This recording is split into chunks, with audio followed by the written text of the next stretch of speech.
And then let's move on. I'm drawing a flower with a leaf.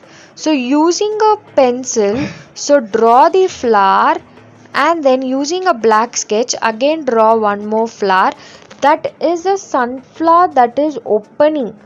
It's brightly opened up with the leaf. And let's put some shade to the flower.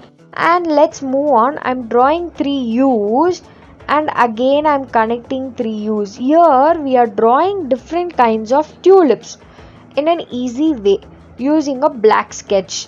So tulip is also a kind of flower that everyone likes in today's world, and we are drawing a leaf in an elegant way.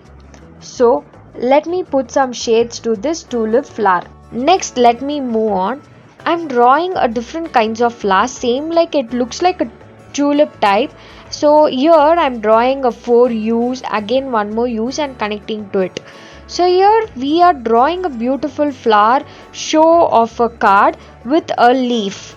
So here is a leaf, and then I need to color them.